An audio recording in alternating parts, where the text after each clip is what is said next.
আর বাঁকুড়ায় গণধর্ষণের শিকার দুর্গাপুরের তরুণী। তৃতীয় বর্ষের পড়ুয়াকে গণধর্ষণ দুই বন্ধুর। আসানসোল মহিলা থানায় দুই বন্ধুর নামে অভিযোগ। বন্ধুদের সঙ্গে বাঁকুড়ার বিহারীনাথ পাহাড়ে গিয়ে গণধর্ষণের শিকার। কুকীর্তির পরেই ফেরার অভিযুক্ত দুই, জানিয়েছে পুলিশ। অভিযুক্তদের খোঁজে পুলিশ।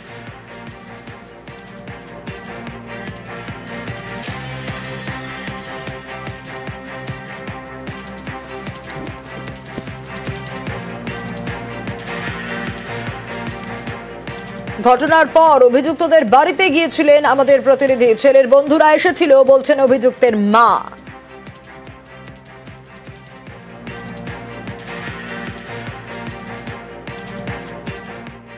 कहाँ गया है पता नहीं है। कब गया?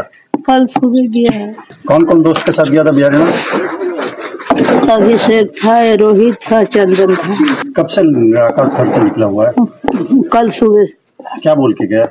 वो बोल के कुछ नहीं गया। वो लड़का आया, वो बुलाया उसको, तो बोला मम्मी हम यहाँ से आ रहे। उसके बाद फिर आया नहीं है घर। हमको तो कुछ पता नहीं है, बुलाई कहाँ। निर्दोष है तो काहे भागा हुआ है? कुछ वही कि निर्दोष है, तो लड़का के साथ था इसलिए भागा। গণধর্ষণের পর হাসপাতালে ভর্তি কলেজ পড়ুয়া। দুর্গাপুরের হাসপাতালে চিকিৎসাধীন তরুণী।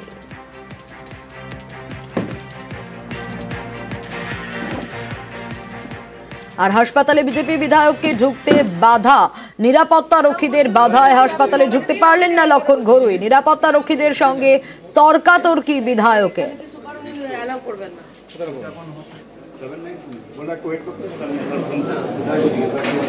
আপনাকে আমি চিনি ভালো, একজন জনপ্রতিনিধি অ্যালাউ করছে না বললে হবে। আপনি নাম্বারটা দিন আমাকে, দিয়ে আমি কথা বলছি। দিন আমাকে দিন।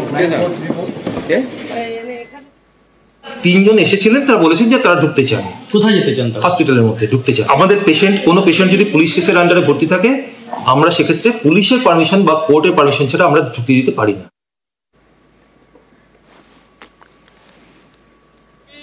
পরে হাসপাতালের বাইরে বিক্ষোভ বিজেপির। বিজেপিকে পাল্টা তুলোধনা তৃণমূলের। হিরাপুর থানা এবং আসানসোল থানা মানতে নারাজ যে রেপ হয়েছে। কিন্তু আমার প্রশ্ন, দুর্গাপুরের যে তৃণমূলের সংগঠন রয়েছে বা যারা কর্মীরা রয়েছে, ভারতীয় জনতা পার্টির বিধায়ক যখন ইএসআই হাসপাতালে যাচ্ছে সেই মেয়েটির সঙ্গে দেখা করতে, তখন তাকে বাধা দিচ্ছেন কেন? মেয়েদের ওপর অত্যাচার, মেয়েদের ওপর ধর্ষণ আটকাতে পারছেন না। আর অন্যায় হলে আমরা প্রতিবাদ করব। ওখানে কালো পতাকা লাগিয়ে আপনারা প্রতিবাদ করবেন যে গো ব্যাক স্লোগান দেবেন আর দেখা করতে দেবেন না। এর পাল্টা উত্তর কি করে দিতে হয় আমরাও কিন্তু জানি। আমাদের মুখ বন্ধ করতে হয়, তাহলে আগে মহিলাদের উপর অত্যাচার বন্ধ করুন, আগে পুলিশকে বলুন অ্যাকশন নিতে।